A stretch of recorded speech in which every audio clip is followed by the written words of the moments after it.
À la base, dans notre école, nous avons vraiment une pratique de la pédagogie par le jeu. On estime que c'est très important de faire jouer les enfants pour qu'ils apprennent. Dès que nous avons vu l'annonce du hackathon Jouer pour grandir d'UNICEF, j'ai commencé à travailler avec une stagiaire qui s'appelle Florette Hachimavo, qui est stagiaire en design numérique à ADS, pour produire la toute première version des 3 kits. Et par la suite, on a confié ces 3 kits à la classe de design d'objets pour qu'ils en fassent un audit et nous proposent des améliorations. Dans un premier temps, les étudiants d'ADS ont découvert le kit et ont posé des questions sur le kit, pourquoi il existait, pourquoi il ressemblait à ce à quoi il ressemblait et à quoi il servait. Donc on leur a expliqué toutes les fonctionnalités du kit.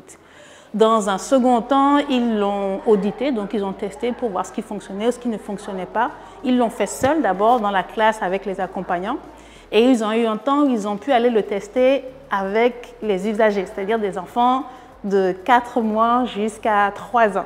Ils ont testé dans 2 environnements, dans un environnement de crèche où il y avait des tout petits et dans un environnement d'école maternelle, donc dans mon école. Et après cette phase de test auprès des usagers, donc qui étaient à la fois les enfants mais aussi les tatas ou les papas et mamans qui étaient présents, ils ont pu commencer à réfléchir à de nouvelles solutions. Donc la phase de prototypage, qui est la phase où ils pensent à des concepts, a commencé. Ils ont réfléchi à plusieurs concepts pour finalement en choisir un. Et aujourd'hui, on a eu la chance de découvrir les prototypes finaux qu'ils nous ont présentés.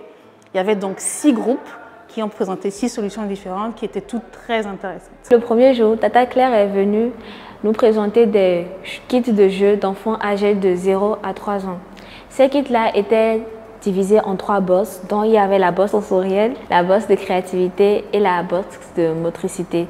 Du coup, on s'est partagé en 2 groupes par box. Moi, j'ai travaillé sur la box de la créativité. Du coup, pour mener à bien ce projet-là, le deuxième jour, nous sommes allés à l'école Les Petits Poussés où nous avons eu à faire un guide d'entretien avec tous ceux qui étaient là. Nous avons pu observer les enfants et voir comment est-ce qu'ils se comportaient. Sur ce projet, nous avons décidé d'aller sur la portabilité, la nutrition et l'identité. L'identité portait notamment sur les teintures d'Abomey et la nutrition. Les objets devaient rappeler. À travers ce jeu, les enfants devaient apprendre à connaître les différents aspects de la nutrition. Donc, nous avons d'abord réalisé des croquis, ensuite nous sommes passés à la conception, puis à une maquette blanche et puis à la réalisation du prototype. Donc le workshop en fait consistait à retravailler des kits existants qui avaient été mis en place pour ces genres de jeux, tels que la sensorialité, créativité et motricité. Donc avec mon groupe et moi, nous avons travaillé sur le thème de la motricité et nous avons redesigné ce kit à notre sauce pour qu'il soit plus ergonomique pour les enfants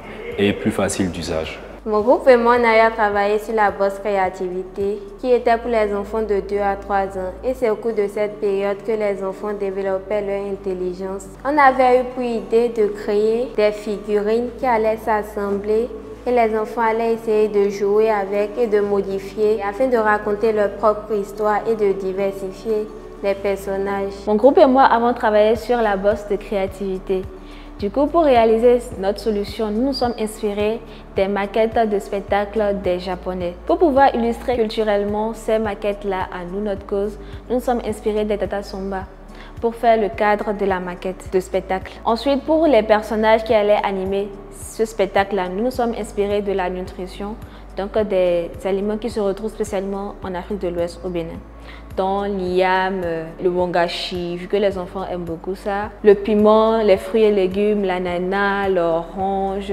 L'un des objectifs de notre solution était d'impliquer les parents dans le jeu des enfants. Donc aujourd'hui, nous avons présenté notre projet devant le partenaire qui a adhéré aux idées que nous avons présentées et nous espérons pouvoir poursuivre ce projet et le finaliser. Ce workshop nous a permis en effet d'apprendre de nouvelles choses sur la psychologie des enfants, sur leur capacité motrice et comment ils se développent et l'importance du jeu avec les enfants pour leur développement cognitif et physique. Si j'ai appris une chose pendant ce workshop, c'est que le designer d'objets peut toucher à toutes les cibles.